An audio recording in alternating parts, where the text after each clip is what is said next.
Hi everyone, welcome to Civil Talks. Overseer Grade 3 Local Self-Government Previous Year Question Paper ആൻസേഴ്സുമാണ് ഈ വീഡിയോയിൽ ഉൾപ്പെടുത്തിയിട്ടുള്ളത്. First question. Box of prismatic compass is made of. ഇതാണ് prismatic compass. Prismatic compass വളരെ simple ആയിട്ടുള്ളത് അല്ലെങ്കിൽ light ആയിട്ടുള്ള ഒരു instrument ആണ്. അതിന് കൂടുതലായിട്ട് നമ്മൾ ഒരുപാട് ആക്യുറസി ഉള്ളിടത്ത് നമ്മൾ പ്രിസ്മാറ്റിക് കോമ്പസ് യൂസ് ചെയ്യാറില്ല. അതുകൊണ്ട് എഞ്ചിനീയറിംഗ് പർപ്പസസിനൊക്കെ കൂടുതലും പ്രിസ്മാറ്റിക് കോമ്പസ് തന്നെയാണ് യൂസ് ചെയ്യുന്നത്. നാവിഗേഷണൽ പർപ്പസസിന് അധികം പ്രിസ്മാറ്റിക് കോമ്പസ് യൂസ് ചെയ്യാറുള്ളത്. സർവേയേഴ്സ് കോമ്പസ് ആണ് കൂടുതലായിട്ട് അഡോപ്റ്റ് ചെയ്ത് കാണുന്നത്. ഓക്കെ, ഈ പ്രിസ്മാറ്റിക് കോമ്പസിന് 0 ഡിഗ്രി നോട്ട് ചെയ്തിരിക്കുന്നത് സൗത്തിലാണ് ആൻഡ് എല്ലാ റീഡിങ്സും ഇൻവേർട്ടഡ് ആയിട്ടാണ് കൊടുത്തിട്ടുള്ളത്. ഓക്കെ, അതുമാത്രമല്ല ഇതിൻ്റെ ഒരു സ്പെഷ്യാലിറ്റി എന്ന് പറയുന്നത് മാഗ്നറ്റിക് നീഡിൽ ഗ്രാജുവേറ്റഡ് റിങ്ങുമായിട്ട് ഫിക്സ് ചെയ്തിട്ടുണ്ട്. അതുകൊണ്ട് കോമ്പസ് റിവോൾവ് ചെയ്യുന്നതിനനുസരിച്ചിട്ട് നീഡിൽ റൊട്ടേറ്റ് ചെയ്യുന്നില്ല. അതാണ് ഇതിൻ്റെ മറ്റൊരു പ്രത്യേകത. ആൻഡ് പ്രിസ്മാറ്റിക് കോമ്പസിൽ യൂസ് ചെയ്യുന്നത് ഓൾ സർക്കിൾ ബെയറിംഗ് സിസ്റ്റമാണ്. നമുക്കറിയാം രണ്ട് തരത്തിലുള്ള ബെയറിംഗ് സിസ്റ്റത്തിനെ പറ്റി നമ്മൾ പഠിച്ചിട്ടുണ്ട് അല്ലേ. All circle bearing system, reduced bearing system. ഇതിൽ യൂസ് ചെയ്യുന്നത് ഓൾ സർക്കിൾ ബെയറിംഗ് സിസ്റ്റം ആണ്. പിന്നെ ഈ ഒരു പ്രിസ്മാറ്റിക് കോമ്പസ് എന്ന് പറയുന്ന ഒരു പോർഷനിൽ നിന്ന് ചോദിക്കാവുന്ന ഏറ്റവും ഇമ്പോർട്ടൻ്റ് ആയിട്ടുള്ള മറ്റൊരു ക്വസ്റ്റൻ ആണ് least count of prismatic compass and which is 30 second. ഇവിടെ ചോദിച്ചിരിക്കുന്നത് പ്രിസ്മാറ്റിക് കോമ്പസ് ഉണ്ടാക്കിയിരിക്കുന്നത് ഏത് മെറ്റൽ ഉപയോഗിച്ചിട്ടാണെന്നാണ്. And the option C is the answer, brass. Next question. The specific gravity of stone should not in any case less than. ഏത് കേസസിലായാലും സ്റ്റോൺസിന്റെ specific gravity ഈ ഒരു particular വാല്യൂവിനേക്കാൾ കുറയാൻ പാടില്ല. And the value is option A 2.5. ഇനി ഈ ഒരു സ്റ്റോണുമായിട്ട് related ആയിട്ട് വരുന്ന മറ്റൊരു ക്വസ്റ്റ്യൻ ആണ്, for a good quality stone specific gravity എത്രയാണെന്നുള്ളത്. And the answer is for a good quality stone specific gravity should be greater than 2.7. വളരെ ഇമ്പോർട്ടൻ്റ് ആയിട്ടുള്ള ഒരു ചോദ്യമാണത്. ഇനി നിങ്ങളുടെ റെഫറൻസിന് വേണ്ടിയിട്ട് സർട്ടൻ ഇമ്പോർട്ടൻ്റ് ആയിട്ടുള്ള സ്റ്റോൺസിൽ ഉള്ള സ്പെസിഫിക് ഗ്രാവിറ്റി എത്രയാണെന്നുള്ളത് ഞാൻ പറയാം. ഫസ്റ്റ് ഗ്രാനൈറ്റിൽ 2.64 ആണ് specific gravity, slate 2.8, basalt and trap 3, marble 2.7, sandstone 2.65 to 2.95 and limestone 2.6. Okay. Next question. The rock which are deposited in layers and can be easily split along such layers is known as. Layers ആയിട്ട് deposited ആവുന്നതും and ഓരോ layers easily split ചെയ്യാൻ പറ്റുന്നതുമായിട്ടുള്ള rock ഏതാണെന്നാണ് ചോദിച്ചിട്ടുള്ളത്. Answer is option B, sedimentary rock. Sedimentary rock എന്ന് പറയുന്നത് different materials, അതായത് clay, sand, അതുപോലെ different materials layers ആയിട്ടായിരിക്കും deposited ആവുന്നത്. ആൻഡ് ഓരോ ലെയേഴ്സും നമുക്ക് ഈസിലി സെപ്പറേറ്റ് ചെയ്യാൻ പറ്റും. ആൻഡ് അതുകൊണ്ട് തന്നെ അതിന് സ്ട്രാറ്റിഫൈഡ്, ഓരോ സ്ട്രാറ്റയായിട്ട് ഫോം ചെയ്യുന്നതുകൊണ്ട് തന്നെ സ്ട്രാറ്റിഫൈഡ് റോക്സ് എന്നും പറയാറുണ്ട് sedimentary rocks. Sand stone, lime stone ഇതെല്ലാം സെഡിമെന്ററി റോക്സ് ആണ്. Then aqueous rock. Aqueous rocks are the rocks which are deposited by or in water. Water കൊണ്ട് ഡെപ്പോസിറ്റ് ചെയ്യപ്പെടുന്ന ഒരു ടൈപ്പ് ഓഫ് റോക്ക് ആണ് aqueous rock. Then metamorphic rock. Metamorphic rock എന്താണ്? Excessive pressure കൊണ്ട് അല്ലെങ്കിൽ excessive ആയിട്ടുള്ള heat കൊണ്ട് original സ്ട്രക്ചറിന് രൂപമാറ്റം വന്ന് ഉണ്ടാകുന്ന ടൈപ്പ് ഓഫ് റോക്ക് ആണ് മെറ്റമോർഫിക് റോക്ക്. ഓക്കെ, മാർബിൾ ഒക്കെ മെറ്റമോർഫിക് റോക്കിന്റെ എക്സാമ്പിൾ ആണ്. Then basalt. ബസാൾട്ട് എന്താണ്? It's A type of igneous rock ആണ് അല്ലെ. ഇഗ്നിയസ് റോക്കിന്റെ ഒരു എക്സാമ്പിൾ ആണ് ബസാൾട്ട് റോക്ക് എന്ന് പറയുന്നത്. ഇഗ്നിയസ് റോക്ക് എങ്ങനെയാണ് ഫോം ചെയ്യുന്നത്? It is formed by cooling of magma അല്ലെ. അപ്പൊ ഇതെല്ലാം ജിയോളജിക്കൽ ക്ലാസിഫിക്കേഷൻ ആണ്. റോക്സിന്റെ ജിയോളജിക്കൽ ക്ലാസിഫിക്കേഷനിൽ വരുന്നതാണ് igneous rock, sedimentary rock and metamorphic rock. And ഓരോ ലെയേഴ്സ് ആയി ഡെപ്പോസിറ്റ് ചെയ്ത് ഫോം ചെയ്യുന്ന റോക്കാണ് sedimentary rock. Next question. The extent of land that gets irrigated from a water source is. ഏതെങ്കിലും ഒരു വാട്ടർ സോഴ്സിൽ നിന്ന്, അതിപ്പോൾ കനാലാവാം അല്ലെങ്കിൽ ചാനലാവാം റിവർ ആവാം എന്തും ആയിക്കോട്ടെ, വാട്ടർ സോഴ്സിൽ നിന്നും ഇറിഗേറ്റ് ചെയ്യപ്പെടുന്ന ആ ഒരു ലാൻഡ്, അത്രയും ലാൻഡ്, ആ എക്സ്റ്റെന്റ് ഓഫ് ലാൻഡിനെ എന്തെന്നാ പറയുന്നതെന്നാണ് ചോദിച്ചിട്ടുള്ളത്. ആൻസർ ഈസ് ഓപ്ഷൻ സി, അയക്കട്ട്. ഓക്കെ, ഇത് ഇറിഗേഷനുമായിട്ട് റിലേറ്റഡ് ആയിട്ടുള്ള ചോദ്യമാണല്ലേ. അപ്പോൾ മറ്റൊരു ഇമ്പോർട്ടൻ്റ് ആയിട്ടുള്ള ഒരു ക്വസ്റ്റ്യൻ ഈ ഒരു ഓപ്ഷൻസിൽ തന്നെ കൊടുത്തിട്ടുണ്ട്. Duty of water and delta of water വളരെ ഇമ്പോർട്ടൻ്റ് ആണ് അല്ലേ. എന്താണ് duty? Duty is the area of land that can be irrigated with a unit volume of water supplied across the base period. ഒരു unit volume of water കൊണ്ട്, നമുക്ക് പറയുന്നത് ഇപ്പോൾ 1 meter m³ അല്ലേ, അങ്ങനെ ഒരു യൂണിറ്റ് ഓഫ് വാട്ടർ കൊണ്ട് എത്രമാത്രം ഏരിയ ഇറിഗേറ്റ് ചെയ്യപ്പെടുന്നുണ്ട്, ആ ഒരു ഏരിയനെയാണ് ഡ്യൂട്ടി എന്ന് പറയുന്നത്. അങ്ങനെയാണെങ്കിൽ ഡെൽറ്റ എന്താണ്? It is the depth of water required to raise a crop over a unit area. അതിന്റെ, അതായത് ഒരു ക്രോപ്പിന് അതിന്റെ എൻ്റയർ ലൈഫ് ടൈമിൽ റേസ് ചെയ്യാൻ എത്രമാത്രം ഡെപ്ത് ഓഫ് വാട്ടർ ആവശ്യമാണ്, ആ ഡെപ്ത് ഓഫ് വാട്ടറിനെയാണ് ഡെൽറ്റ റെപ്രസെന്റ് ചെയ്യുന്നത്. ഓക്കെ, അപ്പോൾ ഒരു വാട്ടർ സോഴ്സ് കൊണ്ട് ഇറിഗേറ്റ് ചെയ്യപ്പെടുന്ന എക്സ്റ്റെന്റ് ഓഫ് ലാൻഡ് എന്നാണ് അയാൾക്ക്. Next question, the preferable slope of A drawing board support is. Drawing ബോർഡിന് നമുക്കറിയാം, എഞ്ചിനീയറിംഗ് ഡ്രോയിങ് ചെയ്യുന്ന സമയത്ത് നമ്മൾ ഡ്രോയിങ് ബോർഡിന് കൊടുക്കുന്ന ആ ഒരു ഇൻക്ലിനേഷൻ എത്രയാണെന്നാണ് ചോദിച്ചിരിക്കുന്നത്, slope, which is option D 1:8. Next question, laterite is chemically classified as. laterite ഈ കൊടുത്തിരിക്കുന്നതിൽ ഏതിൽ പെടുന്നതാണെന്നാണ് ചോദിച്ചിരിക്കുന്നത്. Calcareous rock, argillaceous rock, siliceous rock and none of the above. ഇതെല്ലാം chemical classification of the rock ആണ് അല്ലെ. സിലീഷ്യസ് റോക്ക് എന്ന് പറയുമ്പോൾ എന്താണ്? Silica is the major constituent. Argillaceous റോക്കോ alumina and clay are the main constituents. Calcareous rock,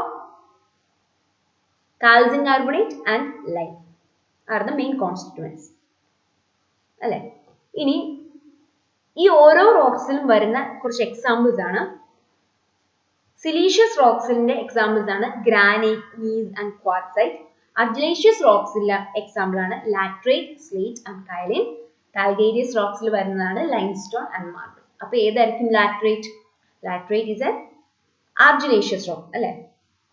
option A, option B is the answer, argillaceous rock. Next question, the percentage of silica in good brick clay should vary from. ബ്രിക്കിന്റെ different constituents ആണല്ലോ silica, clay, alumina എന്നൊക്കെ പറയുന്നത്. അപ്പൊ അതിൽ സിലിക്കയുടെ percentage എത്രയാണെന്നാണ് ചോദിച്ചിരിക്കുന്നത്. ഇതാണ് ബ്രിക്കിന്റെ ഡിഫറെന്റ് കോൺസ്റ്റിറ്റ്യൂവൻസിന്റെ പെർസെന്റേജ്. അലൂമിന 20 to 30% ആയിരിക്കണം, സിലിക്ക 50 to 60% ആയിരിക്കണം, and lime should not be greater than 5%, iron oxide 5 to 6%, and magnesia very small quantity. ഈ ഒരു ഓപ്ഷൻ, ഈ ഒരു കോൺസ്റ്റിറ്റ്യൂവൻസിൽ ഏത് വേണമെങ്കിലും ചോദിക്കാം. അപ്പൊ ഇവിടെ നമ്മളോട് ചോദിച്ചിരിക്കുന്നത് സിലിക്കയാണ്. Silica is 50 to 60% and option A is the correct answer. Next question, the dressing of stone is done A. immediately after quarrying, B. after seasoning, C. after 3 months of quarrying, D. just before building. ഇത് ക്വാറിയുമായിട്ട് ബന്ധപ്പെട്ട ഒരു question ആണല്ലേ. Quarrying നമുക്കറിയാം എന്താണ്, natural rock ബെഡിൽ നിന്നും സ്റ്റോണിനെ എടുക്കുന്ന ഒരു പ്രോസസ്സ്, അതാണ് ക്വാറിങ് അല്ലേ. ഈ ക്വാറിങ്ങിൽ ഡ്രസ്സിംഗ് എന്ന് പറയുന്ന ഒരു പ്രോസസ്സ് എന്താണ്? ഡ്രസ്സിംഗ് ഓഫ് സ്റ്റോൺ എന്ന് പറയുന്നത് എന്താണ്? നമ്മൾ എടുക്കുന്ന, അതായത് ബ്ലാസ്റ്റിങ്ങോ അല്ലെങ്കിൽ ഹാൻഡ് ടൂൾസോ ഒക്കെ ഉപയോഗിച്ചിട്ട് എടുക്കുന്ന സ്റ്റോൺസിനെ ഒരു സ്യൂട്ടബിൾ സൈസിലേക്ക് കട്ട് ചെയ്ത് മാറ്റുന്നതിനെയാണ് ഡ്രസ്സിംഗ് ഓഫ് സ്റ്റോൺസ് എന്ന് പറയുന്നത്. And it is done immediately after quarrying. Option A is the correct answer. Next question, what general name is given to the physical parts of a computer? നമുക്കറിയാം option C hardware ആണ് answer. Next question, which of the following is hardest rock? hardest rock ഇതിൽ ഏതാണെന്നാണ് ചോദിച്ചിരിക്കുന്നത്. ഇതാണ് MOS സ്കെയിലിൽ represent ചെയ്തിട്ടുള്ള ആ ഒരു ascending order. Hardest റോക്സിന്റെ അസെൻഡിങ് ഓർഡർ എന്ന് പറയുന്നത്, അതിൽ പറയുന്നത് ടാൾക്കാണ് ഏറ്റവും softest and diamond is the hardest rock എന്നാണ്. ഇതാണ് അതിന്റെ അസെൻഡിങ് ഓർഡർ. അപ്പൊ നമുക്ക് ഓപ്ഷൻസ് നോക്കുമ്പോൾ എന്താണ്? Marble, diamond, talc and quartz. Option B, diamond is the hardest rock അല്ലേ?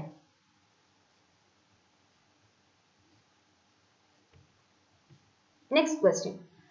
Quicklime is a option A, product left immediately after calcination of pure limestone. B, carbonate of lime. C, oxide of lime. D, lime quickly treated with water. Limestone, pure limestone calcination വഴി ഉണ്ടാവുന്നതാണ് ക്വിക്ലൈം or caustic lime എന്ന് പറയുന്നത്. ഒരു 800 to 900 degree Celsius calcination കൊടുത്ത് ലൈംസ്റ്റോണിന് ഉണ്ടാവുന്നതാണ്. ലൈംസ്റ്റോണിൽ നിന്നുമാണ് ക്വിക്ലൈം or caustic lime form ചെയ്യുന്നത് അല്ലെ? കാൽസിനേഷൻ എന്ന് പറയുന്നത് എന്താണ്? ഹൈ ടെമ്പറേച്ചറിൽ ഹീറ്റ് ചെയ്യുന്നു അല്ലെ? In the presence of oxygen or in contact with air. Okay, അപ്പൊ ക്വിക്ലൈം ഓർ കോസ്റ്റിക് ലൈം എങ്ങനെയാണ് ഫോം ചെയ്യുക? Immediately after the calcination of pure limestone. Okay, ഇനി ഒരു വളരെ ഇമ്പോർട്ടൻ്റ് ആയിട്ടുള്ള ലൈമുമായിട്ട് റിലേറ്റഡ് ആയിട്ടുള്ള ഒരു ക്വസ്റ്റ്യൻ തന്നെയാണ് സ്ലേക്ക്ഡ് ലൈം എന്താണ്, അല്ലെങ്കിൽ സ്ലേക്കിംഗ് എന്താണെന്നുള്ളത്. ഓക്കെ, ഈ ക്വിക്ലൈം അതായത് CaO ക്വിക്ലൈം വാട്ടറുമായിട്ട് റിയാക്ട് ചെയ്തിട്ട് ഉണ്ടാവുന്നതാണ് slaked lime or hydrated lime എന്ന് പറയുന്നത്. അങ്ങനെ വാട്ടറുമായിട്ട് റിയാക്ട് ചെയ്യുന്ന ക്വിക്ലൈം വാട്ടറുമായിട്ട് റിയാക്ട് ചെയ്യുന്ന പ്രോസസ്സിനെയാണ് സ്ലേക്കിംഗ് എന്ന് പറയുന്നത്. ഇതും വളരെ ഇമ്പോർട്ടൻ്റ് ആണ്. ഓക്കെ, അപ്പൊ ഇവിടെ ഓപ്ഷൻ എ ആണ് answer. Next question. A good quality cement should have high percentage of. ഒരു ഗുഡ് ക്വാളിറ്റി സിമെന്റിൽ ഹൈ പെർസെൻറ്റേജിൽ എന്താണ് ഉണ്ടാവേണ്ടതാണ് ചോദിച്ചിരിക്കുന്നത്. Silica, free lime, dicalcium silicate, tricalcium silicate. Okay, silica, lime എന്നൊക്കെ പറയുന്നത് എന്താണ്? ഇൻഗ്രീഡിയൻസ് ഓഫ് ദി സിമെന്റ് ആണ് അല്ലെ? നമുക്കറിയാം അർജിലേഷ്യസ് മെറ്റീരിയൽസും കാൽക്കേരിയസ് മെറ്റീരിയൽസും കൂടെ റോട്ടറി ക്ലീനിൽ ഡ്രൈ പ്രോസസ് ചെയ്തിട്ടോ അല്ലെങ്കിൽ വെറ്റ് പ്രോസസ് ചെയ്തിട്ടോ ഉണ്ടാവുന്നതാണ് സിമെന്റ് അല്ലേ? അപ്പൊ ആ ഇൻഗ്രീഡിയൻസ് ആണ് സിലിക്ക, ലൈം എന്നൊക്കെ പറയുന്നത്. അപ്പൊ സിലിക്ക ഏതാണ്? ജനറലി 60 to 67%,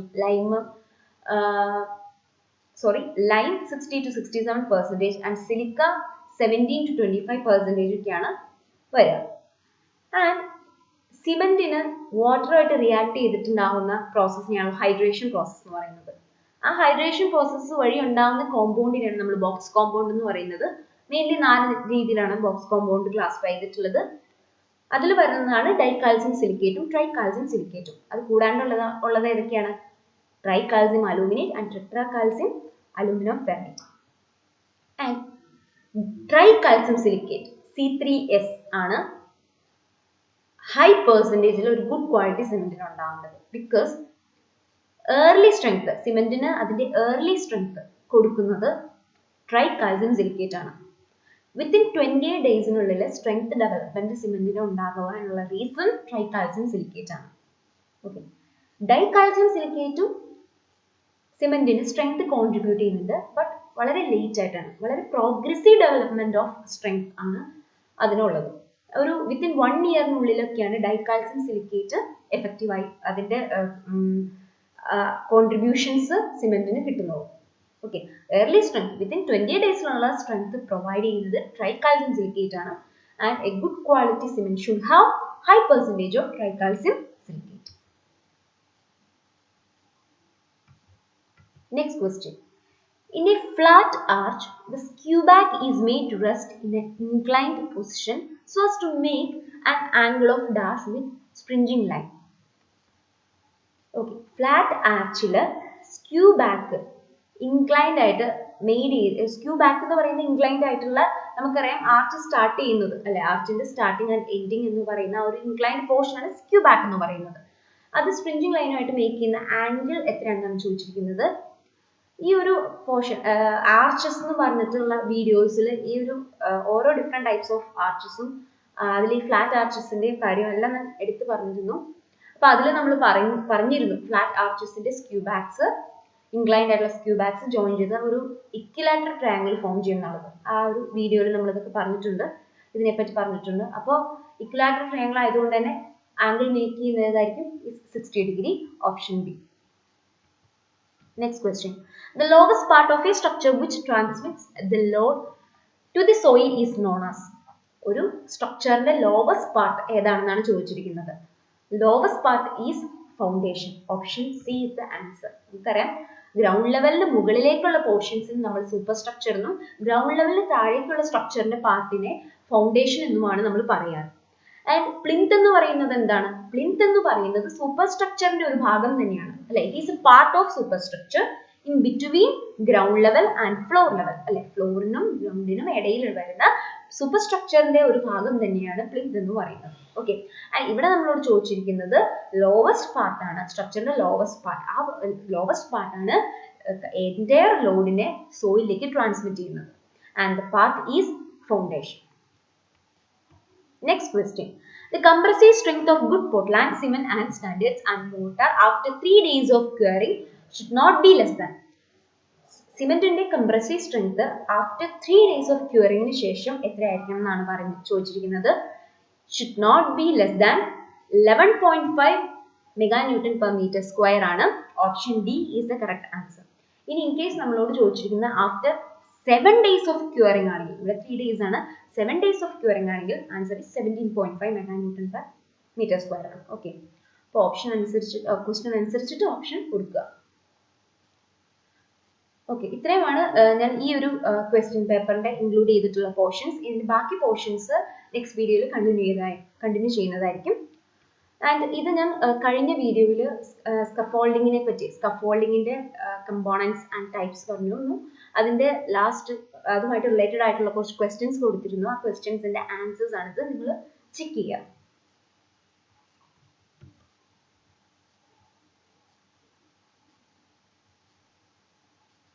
അപ്പോൾ ഇതോടുകൂടി ഞാൻ ഇന്നത്തെ ഈ സെഷൻ വൈൻഡപ്പ് ചെയ്യുകയാണ്. നിങ്ങൾക്ക് ഈ വീഡിയോ ഉപകാരപ്രദമായിട്ടുണ്ടെങ്കിൽ നിങ്ങൾ തീർച്ചയായിട്ടും സബ്സ്ക്രൈബ് ചെയ്യണം. ഇതുപോലുള്ള കുറേ വീഡിയോസ് ഈ ഒരു ചാനലിൽ നിങ്ങൾക്ക് ലഭിക്കുന്നതായിരിക്കും. ഈ വീഡിയോ ഇഷ്ടമായിട്ടുണ്ടെങ്കിൽ ലൈക്ക് ചെയ്യണം, ഷെയർ ചെയ്യണം. And thank you for watching.